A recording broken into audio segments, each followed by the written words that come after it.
So Monday morning இன்றைக்கி ரொம்ப special ரொம்ப சிம்பிளான ஒரு லஞ்ச் பண்ணுறேன். மிளகு வறுத்த புளின்னு சொல்லிட்டு ஒரு டிஷ் பண்ணுவாங்க கேரளாவில், ஸ்பெஷலி பாலக்காடு சைடில்.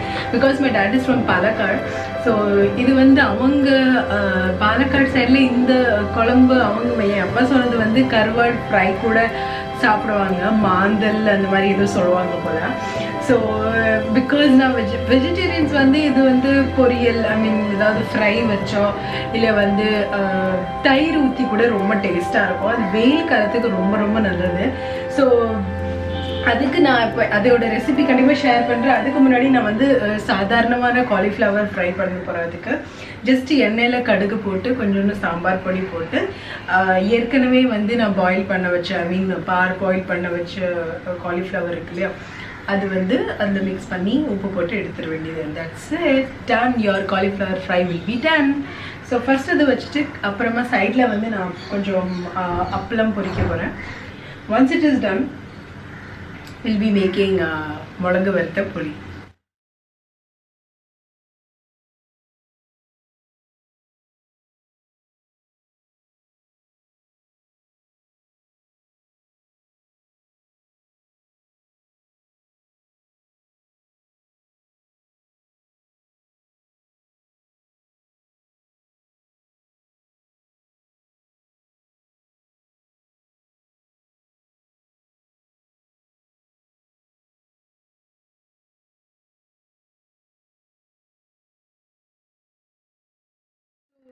கடுகு பொட்டின உடனே நம்ம என்ன பண்ணணும்னா சிம்மில் வைக்கணும், இல்லைன்னா ஆஃப் பண்ணிடணும். ஏன்னா நம்ம சாம்பார் பொடி கறியக்கூடாது.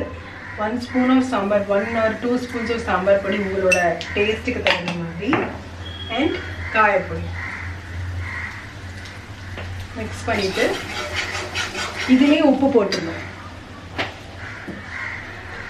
ஐ திங்க் இந்த ரெசிபிஸ் ஏற்கனவே நான் ஷேர் பண்ணியிருப்பேன். பட் இது ஈஸியாக சமைக்கக்கூடியவங்களுக்கு ரொம்ப நல்லது.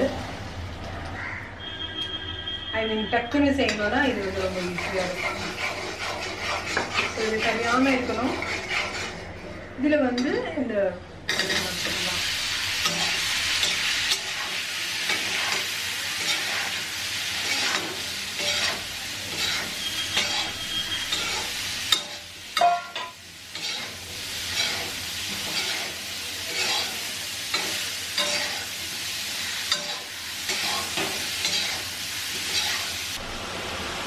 செய்ய மிளகு வறுத்த புளி பண்ண போகிறேன். மெயினாக இதுக்கு தேவைப்பட்டது தேங்காய் எண்ணெய். தேங்காய் எண்ணெய் இல்லைன்னா அது டேஸ்ட்டாகவே இருக்காது. ஸோ தேங்காய் எண்ணெய் போட்டு நாகர்கோயிலில் அதே மாதிரி இதே ப்ரிப்ரேஷன் கொஞ்சம் சாம்பார் பொடி கலக்கி பண்ணுவாங்க. அதுக்கு வெந்தமிள சாறுன்னு சொல்லுவாங்க. ஸோ தேங்காய் எண்ணெய் போட்டாச்சு. இது நிறைய இருக்கணும், அப்போ தான் டேஸ்ட்டாக இருக்கும். தாளிப்புக்கு நம்ம கடுகும் வெந்தயம் போட போறோம். கடுகு பொட்டுனோடனே வெந்தயம், கொஞ்சம் வெந்தயம் நிறைய வேணும். இதெல்லாம் சூடுக்கு ரொம்ப நல்லது, சூடு கலவத்துக்கு. அது பொட்டுனோடனே இதில் பச்சை மிளகாவும் பெரிய உள்ளி சின்ன கட் பண்ணிட்டு அது போடும். பச்சை மிளகா நம்ம காரத்துக்கு ஏற்ற மாதிரி போட்டுக்கலாம்.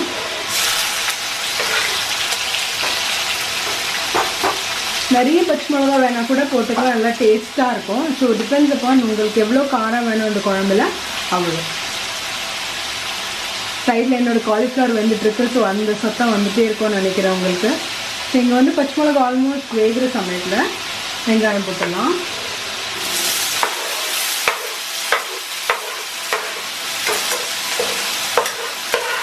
இது நல்லா வறுக்கணும். வெங்காயம் நல்லா வறுக்கணும், பச்சையாகவே இருக்கக்கூடாது.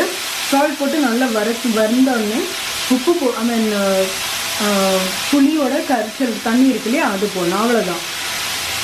ஃப்ரெஷ் கருவேப்பிலை போடுங்க. என்கிட்ட ஃப்ரெஷ்ஷாக இல்லாதனால இதுதான் போட்டுட்ருக்கேன். சால்ட்,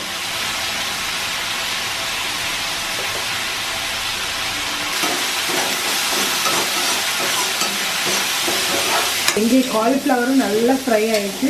கொஞ்சம் தண்ணி விடும். அது வந்து நம்ம ஹை ஃப்ளேமில் வச்சு அந்த தண்ணியை வந்து இருக்கணும். அப்போ தான் வந்து அந்த ஃப்ரை ஆகும்.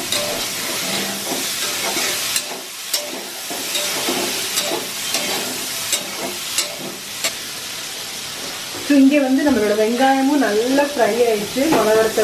மிளகு வறுத்த புளிக்கு இது நான் இப்போ புளி போட்டுருவேன். இப்போ புளி இந்த மாதிரி கரைச்சி வச்சுருக்கு.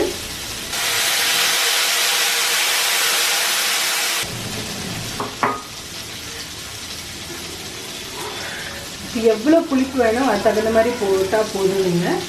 ஸோ நான் வந்து ஒரு லெமன் அளவுக்கு எடுத்தேன். அது வந்து ஒரு கலருக்கு அரைச்சிருக்கேன். பிகாஸ் புளி 2-3 டைம்ஸ் கரைச்சி நம்ம யூஸ் பண்ணிக்கலாம் இல்லையா. ஸோ இது ஃபஸ்ட் டைம் கரைச்சிடுது.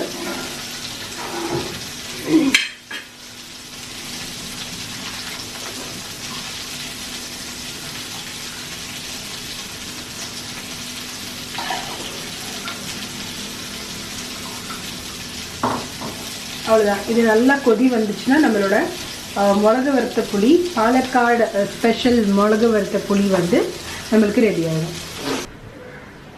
ஸோ நல்லா கொதி வந்துச்சு. இப்போ நம்ம ஆஃப் பண்ணி இறக்கிடலாம். That's it. நம்மளோட மிளகு வறுத்த புளி ரெடி ஆகிடும். இது 2-3 நாளுக்கு அப்புறம் இன்னும் சூப்பராக இருக்கும்.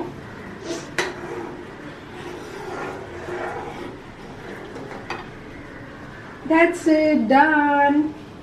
ஸோ கண்டிப்பாக இந்த டிஷ் ட்ரை பண்ணி சொல்லுங்கள். இது வந்து என்னோட அப்பாவோட ஃபேவரெட், என்னோட ஃபேவரெட் கூட. பட் நான் கண்டிப்பாக இது வந்து டெய்லி இது சாப்பிடாதீங்க. பிகாஸ் புளிப்பு ரொம்ப வந்து உடம்புக்கு நல்லது கிடையாது. எப்போயாவது ஒரு நாளைக்கு, அண்ட் ஸ்பெஷலி சம்மர்ஸ்க்கு வந்து இது ரொம்ப நல்லது. சம்மர்ஸ்க்கு நம்மளுக்கு ஏதாவது புளிப்பாக இருக்கிறது வந்து சாப்பிடணும்னு தோணும். ஸோ அதுக்கு இது ரொம்ப நல்லது. ஸோ ட்ரை பண்ணி சொல்லுங்கள் எப்படி இருந்ததுன்னு. பட் ப்ளீஸ் இது வந்து டெய்லி பிடிச்சிருக்குன்னு சொல்லிட்டு டெய்லி சாப்பிடாதீங்க. எப்போயாவது ஒரு நாளைக்கு ஓகே. ஸோ இது வந்து வச்சு கூட சாப்பிடுவாங்க சில பேர். பட் நான் சொன்னேன் இல்லையா, பிகாஸ் புளிப்பு ரொம்ப நல்லது இல்லை, அதுக்காக ரொம்ப நாள் வச்சுக்க மாட்டேன். ஸோ எஸ், இது ட்ரை பண்ணி கண்டிப்பாக சொல்லுங்கள். ஸோ எங்களுக்கு நேரம் ஆயிடுச்சு. மிஷியோட ஸ்கூல் வேன் வந்து பிரேக் டவுன் ஆனதுனால கோகி வந்து அவளை விடுறதுக்கு போயிருக்காங்க. ஸோ இன்றைக்கி கண்டிப்பாக லேட் தான். அவங்க வந்துட்டு தான் கிளம்ப வேண்டியதாக இருக்கும். அதுக்குள்ளே நான் என்னோடய திங்ஸ் எல்லாம் ரெடி பண்ணி வச்சுக்கிறேன். ஸோ வேறு ஏதாவது நடந்துச்சுன்னா கண்டிப்பாக ஷேர் பண்ணுறேன். அது வரைக்கும் டேக் கேர், கீப் ஆன் வாட்சிங், ஸ்டே கனெக்டட். ஓகே, வந்தாச்சு. மிஷியை விட்டுட்டு மிஷி ரொம்ப எக்ஸைட்டடாக இருந்தான். பிகாஸ் எப்போவும் வேனில் போகிறனால இன்றைக்கி ஃபஸ்ட் டைம் அவன் அப்பா விட்டுருக்கனால. ஸோ நான் லஞ்சுக்கு வந்து தோசையும் பொடி தான் எடுத்துகிட்டு போகிறேன், ரைஸ்லாம் எடுத்துகிட்டு போகல, எனக்கு பிடிக்காது. பிரேக்ஃபாஸ்ட்க்கு வந்து நான் ஓட்ஸ் வைக்க போகிறேன். ஓட்ஸ் வந்து நான் வைக்க போகிறதில்ல, கோகி தான் வைக்க போகிறாங்க. பிகாஸ் எனக்கு ஓட்ஸ் வந்து என்னமோ தெரியல, கரெக்டாக அந்த ஒரு பதம் வரவே வராது. He maths so delicious. அது க்ரீமியாக இருக்கிற ஓட்ஸு, நிறைய பால் ஊற்றி. அண்டு அவங்க தோசை வந்து லஞ்சுக்கு அவங்க தான் சுட போகிறாங்க. ஸோ எல்லாத்தையுமே வந்து ஒரே நிமிஷம் காமிச்சிடுறேன். ஸோ இவங்க தானே டெய்லி தோசை சுடுறாங்கன்னு ஒரு வீடியோவில் சொன்னாங்க. ஸோ நம்ம இப்படியெல்லாம் ரெடி பண்ணி வச்சு அவங்க சுடுவாங்களாம். ஸோ இது ட்ரெஸ் ஓகே. ஸோ இன்றைக்கி நான் வந்து அந்த ஒரு கெட் ரெடி வித் மீன் ஒரு வீடியோ பண்ணியிருப்பேன். பிங்க் கலர் சுடிதார், அம்மா வாங்கி கொடுத்த சுடிதார். அந்த ட்ரெஸ் தான் இன்றைக்கி போட போகிறேன். பிகாஸ் நேற்று கொஞ்சம் லைட்டாக தலைவலி இருந்தனால கொஞ்சம் தலைக்கு எண்ணெய்லாம் தேய்ச்சேன். அப்போ தான் கொஞ்சம் ரிலாக்ஸேஷன். அது எனக்கு வந்து சைனஸ் ப்ராப்ளம் இருக்குது. ஸோ அதனால் ஏற்கனவே நிறைய பேருக்கு தெரிஞ்சிருக்கும் அதை பற்றி. ஸோ அதனால் ரொம்ப இரிட்டேஷனாக இருந்தனால எண்ணெய் தேய்ச்சிட்டேன். ஒரு வாட்டி இந்த மாதிரி சைனஸ் வலினாலே முடியே நான் வந்து கிச்சனில் போய் டக்குன்னு சிசர் வச்சு கட் பண்ணிவிட்டு அந்தளவுக்கு கோவம் வந்துச்சு. ஸோ அதனால நல்லா கொஞ்சம் லைட்டாக ஹேர் வாஷ் பண்ணிவிட்டு கிளம்புவேன். பிகாஸ் எண்ணெய், அப்புறம் வெயில், அப்புறம் வேர்வை எல்லாம் சேர்ந்து இன்னும் திருப்பி தலைவலி வந்துடும். ஸோ அதனால் வந்து வாஷ் பண்ணிவிட்டு கொஞ்சம் லைட்டாக வந்து ட்ரை பண்ணிவிட்டு தான் கிளம்பணும். ஸோ இப்போ ஆல்மோஸ்ட் டைம் ஆகுது 9:15 ஆகுது. ஸோ வித்தின் 15 to 20 minutes நாங்கள் ரெடி ஆகிடுவோம். கோகே குளிக்க போயிருக்காங்க. அதுக்குள்ளே நானும் ரெடி ஆகுவேன். என்னோடய எல்லா வேலையும் முடிஞ்சு போச்சு. ஸோ நாங்கள் மேக்ஸிமம் லைக் 10 ஐ மீன் 10:15 ஆஃபீஸ் போனால் போதும். அண்ட் எல்லோரும் கேட்டிங்க ஒரே ஆஃபீஸ் ஒர்க் பண்ணிகிட்ருக்கேன். ஒரே ஆஃபீஸ் கிடையாது, பட் கிட்ட அதனால தான் நாங்கள் ஒன்றா போவோம். நாங்கள் ஒன்றா போயிட்டு இருக்கும்போது ஒரு சப்ஸ்கிரைபர் ஏதோ எங்களை பார்த்தாங்க போல். அப்புறம் சொன்னாங்க இந்த மாதிரி நான் உங்களை பார்த்தேன் அக்கா அப்படின்னு. ஸோ ஐ மீன் நான் கேட்டேன் எப்படி இன்னைக்கு கண்டுபிடிச்சிங்க அப்பா? அவங்க சொன்னாங்க அண்ணனை பார்த்தேன் அங்கே, அப்பா கண்டுபிடிச்சாங்க. ஸோ நான் சொன்னேன் கோகிட்ட, ஸோ நீங்களும் ஃபேமஸ் ஆகிட்டே இருக்கீங்க அப்படின்னு. So yes, there's no time, enough time to keep on chatting. நான் பேசிக்கிட்டே இருப்பேன், அப்புறம் நீங்கள் எல்லாம் சொல்லுவீங்க ரொம்ப பேசுகிறீங்க அப்படின்னு. So meet you all in the evening. Till then, stay connected, keep on watching.